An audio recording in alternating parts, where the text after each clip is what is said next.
The letter arrived on a Tuesday, which was strange, because Tuesdays never brought anything worth opening. Margot Caldwell held the envelope between her fingers like it might burn. No return address, no family crest pressed into the wax. Just her name, written in handwriting so careful it looked like whoever wrote it had been holding their breath. She should have thrown it away. Instead, she broke the seal. "Dear soldier, I don't know your name. I don't know if you're tall or short, kind or cruel. I don't even know if you're still alive. But the vicar said someone should write to the men who have no one, and I suppose I have no one either, so perhaps we're well matched in our loneliness. I'm not good at this. I've never written to a stranger before, but here I am, trying." Margot read the letter 3 times before she realized her hands were shaking. She lived alone in a cottage that smelled like lavender soap and old books, the kind of place where dust settled on surfaces and nobody came to visit anymore.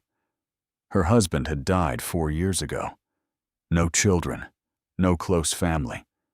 Just her and the silence that filled every corner of the house like water. The vicar had mentioned the letter-writing program after Sunday service. "Our soldiers need comfort," he'd said, his voice echoing off the stone walls.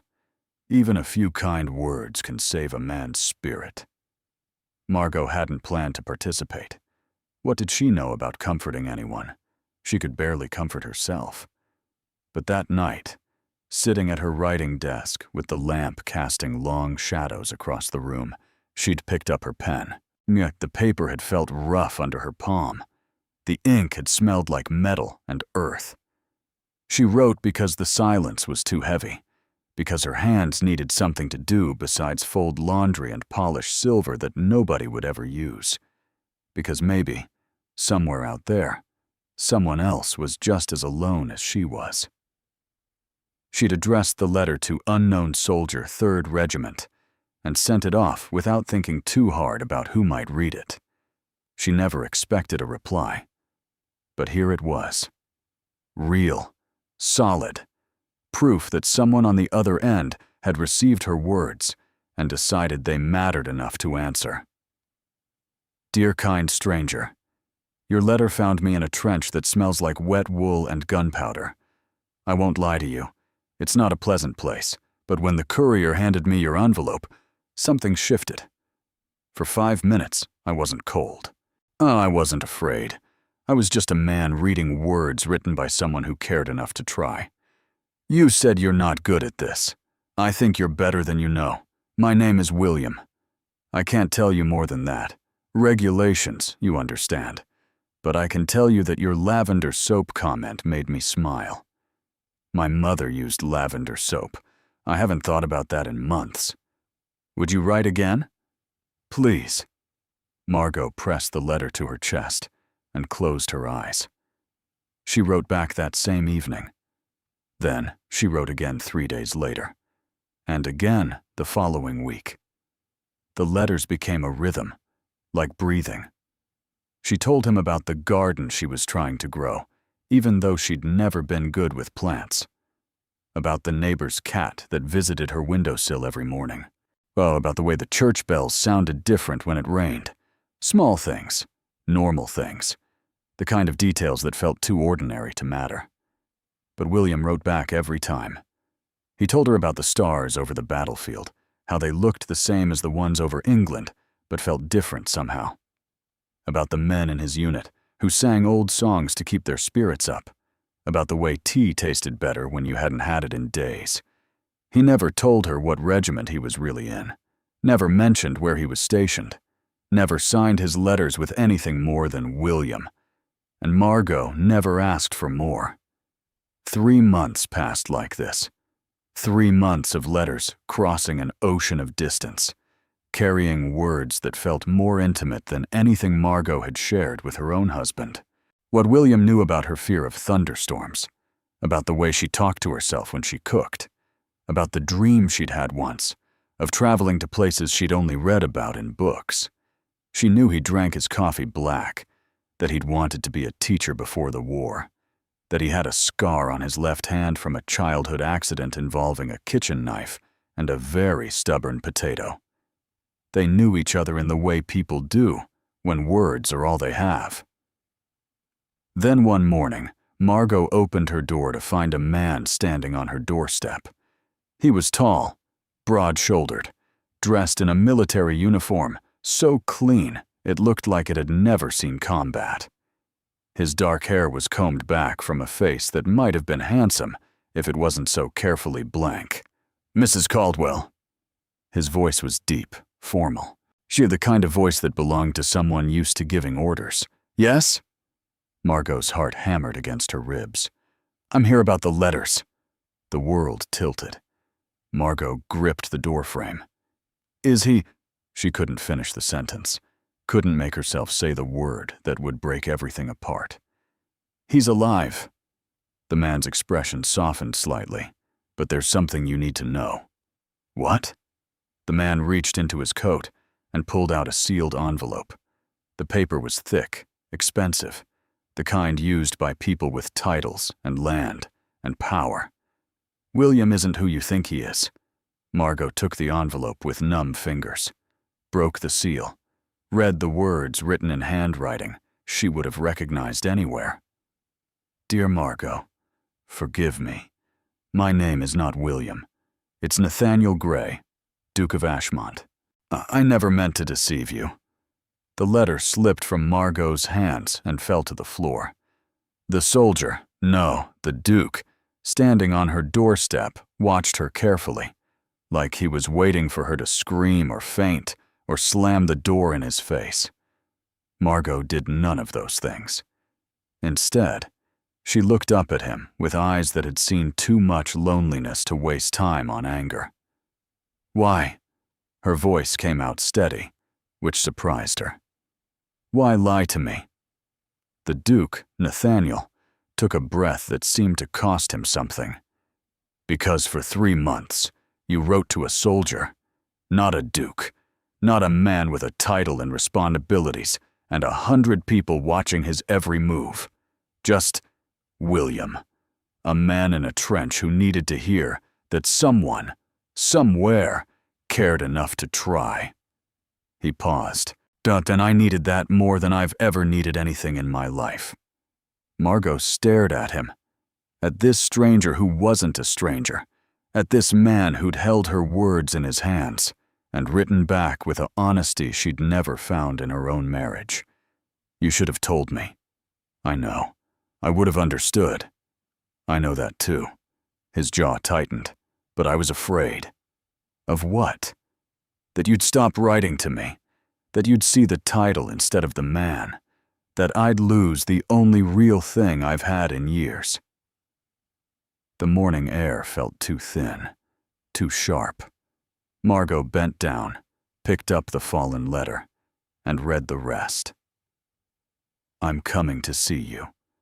Not because I have to, not because protocol demands it, but because in 3 months, you've become the person I think about when the world gets too loud.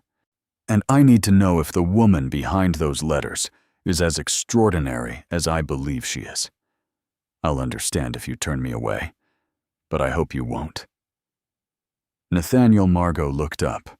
The Duke was still standing there, watching her with an expression that was equal parts hope and dread. "You came all this way," Margot said slowly, "to tell me you lied about your name?" "Yes. That's a long journey for a confession." "It is." Margot folded the letter carefully and slipped it into her apron pocket. Then she stepped aside and opened the door wider. "You'd better come in then. The tea's getting cold." Nathaniel Gray had stood before kings and generals without flinching, but stepping into Margot Caldwell's cottage made his hands shake. The interior smelled exactly like her letters described. Lavender and old paper and something else he couldn't name. Something warm that made his chest ache. A fire crackled in the hearth. Books lined the shelves in messy rows, their spines cracked from being read too many times. A half-finished cup of tea sat on the table beside a chair, worn smooth from years of use. This was where she'd written to him, where she'd sat alone and decided a stranger's loneliness mattered. "Sit." Margot gestured to the chair across from hers. Her voice was steady, but her hands trembled slightly as she poured fresh tea into two mismatched cups. Nathaniel sat. The chair creaked under his weight. They didn't speak for a long moment. The only sound was the fire popping and the rain that had started pattering against the windows. "I read your letters 100 times each," Nathaniel said finally. But the words came out rougher than he intended. "Sometimes twice a day when things got bad." Margot's fingers tightened around her teacup. "You were really there? In the fighting?" "Every word I wrote was true, except my name." He met her eyes. "I volunteered against everyone's advice. My advisors said it was reckless, dangerous, that a duke's place was in Parliament, not in trenches. But I couldn't ask men to die for England while I sat in a manor drinking brandy and signing papers. That must have terrified your family. I have no family left. My parents died when I was 19. No siblings, no wife." He paused. "Just servants who call me Your Grace and never say what they really think." Margot set down her cup. "So you went to war to escape loneliness?" "I went to war because I thought I could make a difference. And I stayed because, at least there, people treated me like I was human." His jaw tightened. "And then your letter arrived.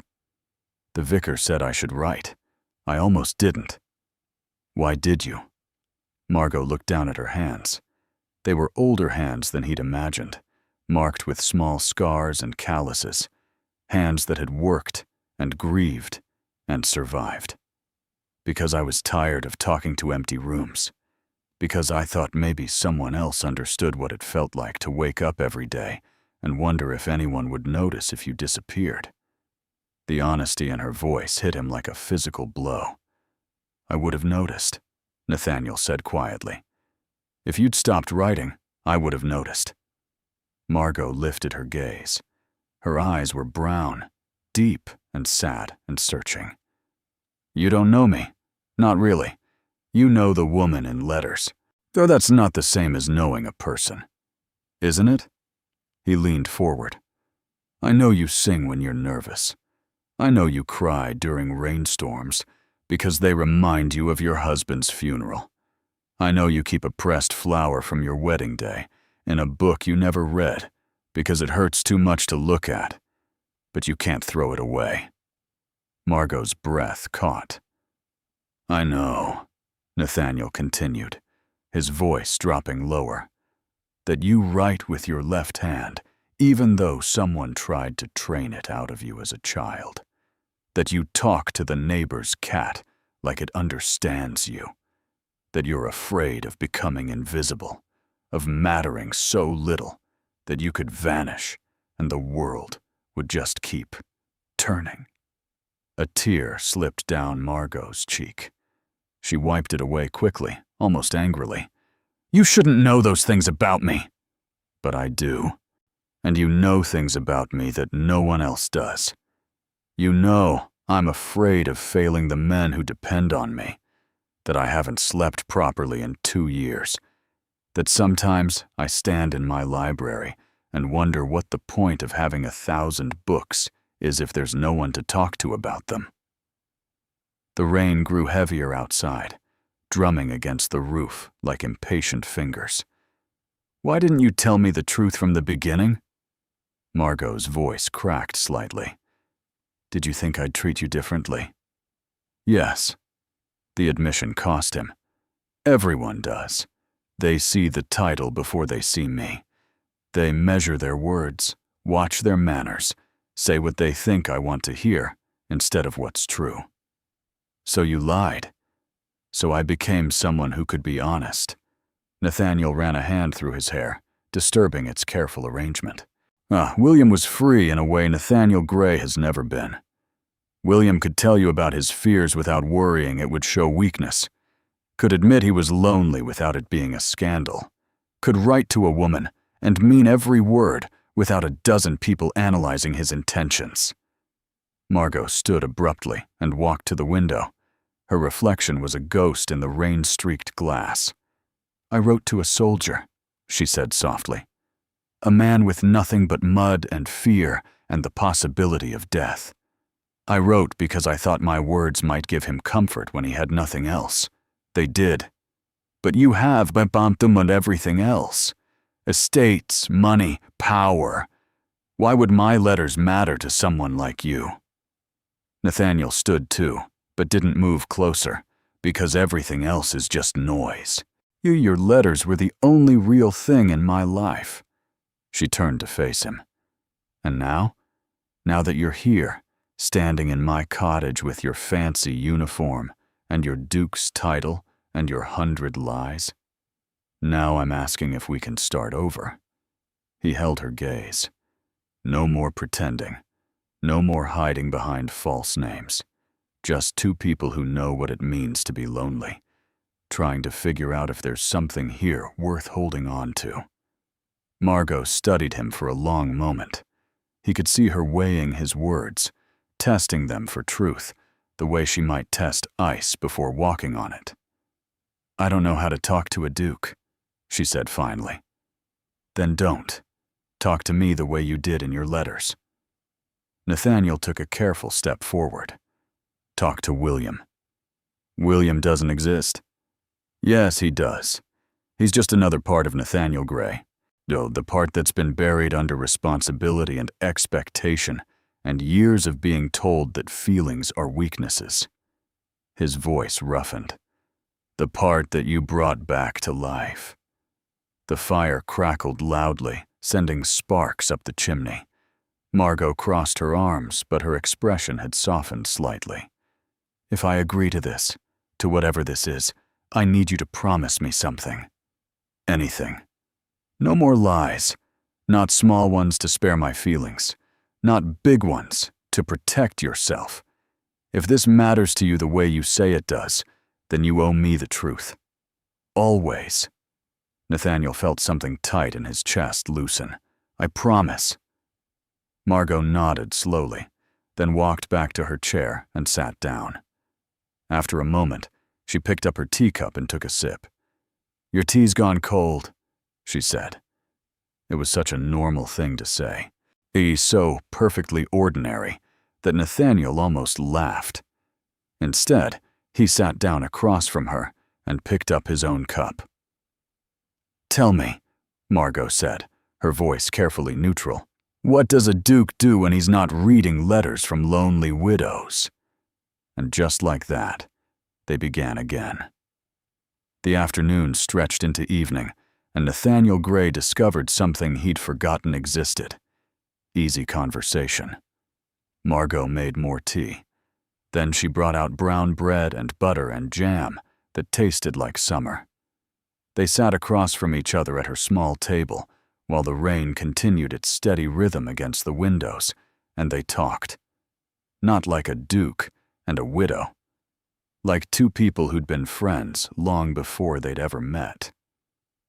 "The men in your unit," Margot said, spreading jam on a piece of bread with careful precision. "Do they know who you really are?" "My commanding officer does. The others think I'm just another soldier with a family name that opens doors." Nathaniel watched her hands move. They were graceful despite their calluses. "I bunked with a farmer's son from Yorkshire. He snored like a bear and told terrible jokes. Best friend I've ever had." "Had?" The word hung in the air between them. "He died 3 weeks before I came home. Saved my life doing it." Nathaniel's voice went flat. "Pushed me out of the way of shrapnel. Took the hit himself." Margot set down her bread. "What was his name?" "Thomas." Saying it hurt. "Thomas Whitmore, 23 years old, engaged to a girl back home who made the best meat pies he'd ever tasted. He talked about her constantly." "Did you tell her about what he did?" "I wrote to her personally, not as a duke. And it's his friend." Nathaniel's throat tightened. I told her that her Thomas was brave and kind, and that his last words were about her. Margot reached across the table and placed her hand over his.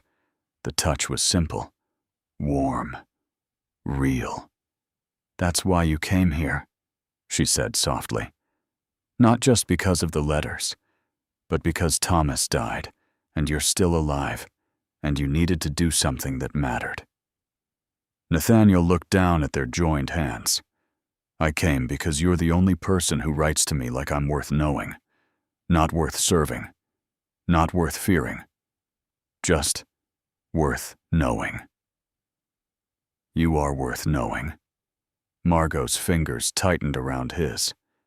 "The man who writes about stars and coffee and missing his mother's lavender soap. That man is worth everything." Something broke open inside Nathaniel's chest. "Aunt, I don't know how to be that man in the real world," he admitted. "I don't know how to be Nathaniel Gray the Duke and William the Honest Soldier at the same time."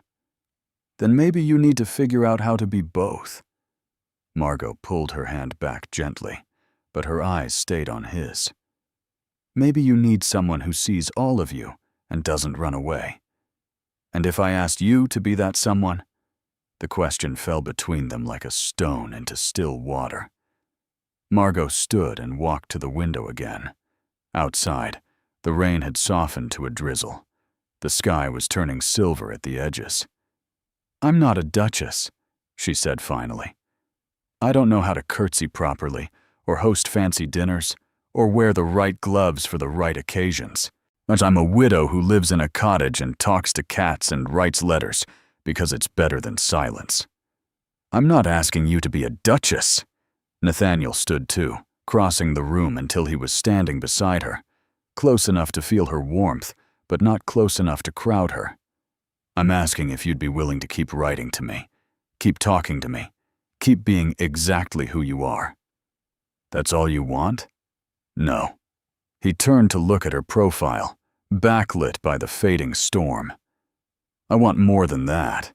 I want to court you properly, take you to places you've only read about in books, introduce you to my terrible library that needs someone who actually loves reading, let you teach me how to grow things in gardens instead of just signing orders about crop rotation." Margot's breath hitched. "John, I want to wake up and know that someone in the world is thinking about me, not because they have to, but because they choose to." His voice dropped. "I want what we had in the letters, but real, solid, something I can hold on to when the world gets loud again." She turned to face him fully. Her eyes were wet, but she was smiling, a small, tentative thing that made her look younger. "That's a lot to want from someone you just met." "I met you 3 months ago. I've just been late arriving." Margot laughed then, a real laugh that filled the cottage with light. "You're impossible," she said. "I'm honest." Nathaniel reached out slowly, giving her time to pull away. When she didn't, he tucked a strand of hair behind her ear. His fingers brushed her cheek. "Say yes, Margot. Say you'll let me try to be the man I was in those letters. Well, the man you deserve. I don't need a duke. Good. Because I need you to keep me from being just a duke." His thumb traced her jawline. "I need you to remind me that I'm still William underneath all the rest, that I'm still the man who drinks his coffee black and dreams about teaching, and knows that your letters saved his life more surely than Thomas's sacrifice." Margot closed her eyes, leaned into his touch. "If I say yes," she whispered, "everything changes. Everything's already changed. The moment I read your first letter, everything changed." Nathaniel bent his head until his forehead rested against hers. "Say yes. Yes." The word was barely a breath, but it was enough. Nathaniel kissed her then, soft and careful, and full of 3 months of words they'd written in the dark. Margot's hands came up to grip his uniform jacket, holding on like he might disappear if she let go. When they finally pulled apart, both breathing hard, Margot started laughing again. What?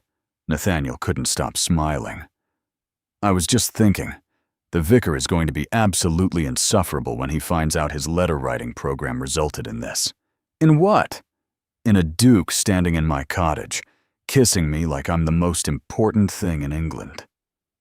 You are, Nathaniel said simply. To me, you are. Margot cupped his face in her work-worn hands and looked at him with eyes that had learned to see past titles and lies to the truth underneath. Then stay, she said. Stay for dinner. Stay for tomorrow. Stay until we figure out what this becomes. I'll stay as long as you'll have me. Even when I burn the bread? Especially then. They stood together in the fading light, two lonely people who'd found each other through words and courage and the simple act of trying. Outside, the rain stopped completely.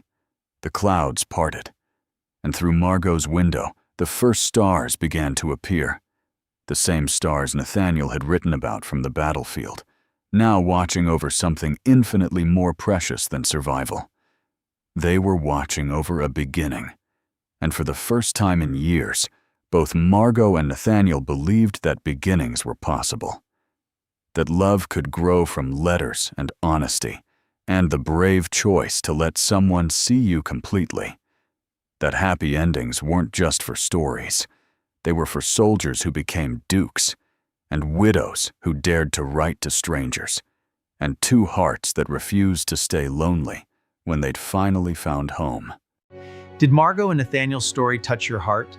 If their letters made you believe in second chances, please share this with someone who needs hope today. Like this video and subscribe so you never miss a story that reminds you love has no expiration date. Your support means the world to us.